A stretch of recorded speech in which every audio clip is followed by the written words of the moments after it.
તમારી વચ્ચે ધારાસભ્ય નથી, તમારા સુખ દુઃખના પ્રસંગોમાં હાજરી આપી શક્યા નથી, એટલે પહેલાં તો બધા પરથી અમે અમારા પરિવાર તરફથી અને ધારાસભ્ય વતી તમારી માફી માંગીએ છીએ કે તમારા વચ્ચે અમે આવી નથી શક્યા, એટલે પહેલાં અમને તો માફ કરજો.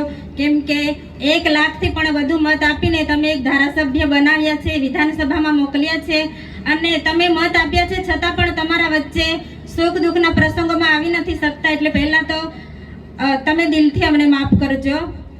હવે ટૂંક સમયમાં આપણી ચૂંટણીઓ આવી રહી છે, તાલુકા જિલ્લાની, એના માટે આપણે એક સભા રાખી છે, એટલે તમે બધા સાથ સહકાર આપજો. અને ખાસ તો જોઈ રહેલા છે અમે કે રોજે કે બધી જગ્યાએ સારો પ્રચાર થાય છે, લોકો આપણને ખૂબ પ્રેમ ભાવથી આવકારે છે, સારો સાથ સહકાર આપે છે. જ્યારે ભાજપના લોકો પ્રચાર કરવા જાય છે તો લોકો એમને ભગાડે છે, એ પણ આપણે બધા જોઈએ છે સોશિયલ મીડિયામાં. એટલે પહેલાં તો અહીંયાથી જ આપણી જીત દેખાય છે આપણને કે આપણને સહકાર આપે છે ને એ લોકોને નકારે છે, એટલે પહેલી જીત આપણી અહીંયા જ છે. અને બીજું કે બધા જ ઉમેદવારો સતત ખૂબ મહેનત કરે છે રાત દિવસ. હવે આપણી પાસે 2 દિવસ છે, તમે 2 દિવસ રાત દિવસ સતત મહેનત કરો, આપણી બધી જિલ્લાની સીટો, તાલુકાની સીટો નીકળે એવી અમે આશા રાખીએ છીએ અને વિશ્વાસ તો અમને છે જ કે સીટો બધી નીકળવાની જ છે અને આપણી બોડી બેસે છે તો અમે અહીંથી તમને કહી દઈએ છીએ, એટલે વિશ્વાસ રાખજો, સાથ સહકાર આપજો. જિલ્લા પર પણ ઝાડુને જ વોટ આપવાનો છે અને તાલુકા પર પણ, એટલે 2 વોટ જશે આપણા. કોઈને ના સમજ પડતી હોય તો સમજાવજો, આપણા કોઈ દાદા હોય, વડીલોને હોય ના સમજણ પડતી હોય એમને પણ યુવાન મિત્ર સમજાવે એવી અમે આશા રાખીએ છીએ. આપણા ધારાસભ્ય ચૂંટાયા પછી એક પણ દિવસે ઘરે આરામ કર્યો નથી, સતત આપણા માટે લડતા રહી છે, એટલે ભાજપની સરકારને આંખોમાં કણાની જેમ ખૂંચે છે, એટલા માટે નાના નાના કેસ કરીને એમને જેલમાં મોકલે છે. આપણે બધા જાણીએ છીએ મંડળા જિલ્લા પંચાયત ભૂલી નથી જવાનું, ગ્લાસ છે આપણી સામે, ભૂલવાનું નથી. જેણે કેસ કર્યો છે તે જ આપણી સામે છે, આપણે એનો બદલો લેવાનો ટાઈમ આવી ગયો છે. મંડળા જિલ્લા પંચાયત ભૂલી ના જતા, આપણે ગ્લાસ સાથે ટક્કર લેવાની છે, એટલે કોઈ ભૂલી નથી જવાનું. એ કેસના લીધે એમને તડીપાર કરી અને ડેડિયાપાડામાં આવવા નથી દેતા, એટલે એ બદલો આપણે લેવાનો જ છે, એટલે તમે સતત મહેનત કરજો એવી અમે આશા રાખીએ છીએ. અને આપણા જે 7 ટર્મથી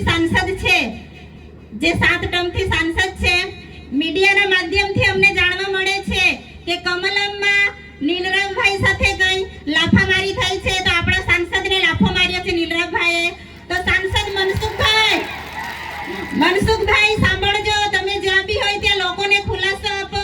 તમે 7 ટર્મથી સાંસદ છો છતાં પણ તમારે લાફો ખાવો પડે.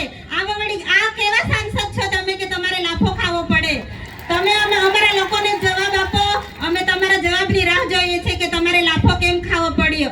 તમે એટલા મોટા વડીલ છો છતાં તમારે લાફો ખાવો પડે, એટલે આ તો શરમજનકની વાત છે. બીજું કે આપણા ખેડૂતોને અહીંયા વેપારીમાં ઘણી નુકસાનીઓ થાય છે, એના માટે પણ આપણે લડવાનું છે. અને ગામડે ગામડે અમે જઈએ છીએ, બધા અમને રોજગારીનું કામ પૂછે છે કે રોજગારી કેમ બંધ કરી દીધી છે. તો આ જે મનરેગાનું કૌભાંડ હતું 2500 કરોડનું, બચુ ખાબડે કૌભાંડ કરેલું ખબર છે ને, 2500 કરોડનું. હા, એટલા માટે આપણી રોજગારી અત્યારે એ લોકોએ બંધ કરાવી છે, એટલે બધી જગ્યાએ જ બંધ છે. અને એ લોકો ખાલી એવું કહે છે કે ડેડિયાપાડામાં બંધ છે, પણ રોજગારી બધે જ બંધ છે. કે ડેડિયાપાડામાં ધારાસભ્યને બદનામ કરવા માટે ભાજપવાળા પ્રચાર કરે છે, પણ એ લોકોની વાતમાં કોઈ આવવાનું નથી. એ લોકો જૂઠું બોલીને અત્યારે વોટ લેવાના છે, એટલે એ લોકો આપણને ભમરાવે છે, આપણે એમની વાતમાં આવવાનું નથી. અને અમારી પાર્ટીના લોકોને લોભ લાલચ આપીને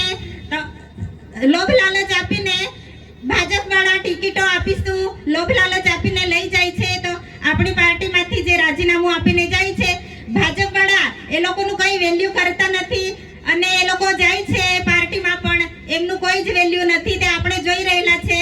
પણ આપણે બધાય સાથે રહેવાનું છે, સાહેબના હાથ મજબૂત કરવાના છે. સાહેબ એકલા પડે છે એટલે આ લોકો બધા ડરાવીને ધમકાવીને જેલમાં મોકલે છે, એટલે એનો બદલો આપણે આ ચૂંટણીમાં લેવાનો જ છે. પોલીસ કર્મીઓ અને અધિકારીઓ પણ સાંભળી લેજો, તમારાથી સહન થાય એટલું જ કરજો, નહીં તો અમારી સરકાર બનશે તો અમે વ્યાજ સાથે હિસાબ લઈશું તમારો, એટલું અમે, કેમ કે અમારા લોકોને ઘણા હેરાન કરો છો. અમે રોજના રોજ વિડીયો જોઈએ છે, એટલે તમારાથી સહન થાય એટલા જ હેરાન કરજો. અમે વ્યાજ સાથે હિસાબ લેવા તૈયાર છે અમારા લોકો સાથે. તો તમે બધા અમને વિશ્વાસ આપો કે તમે બધા ઝાડુને વોટ આપશો ને?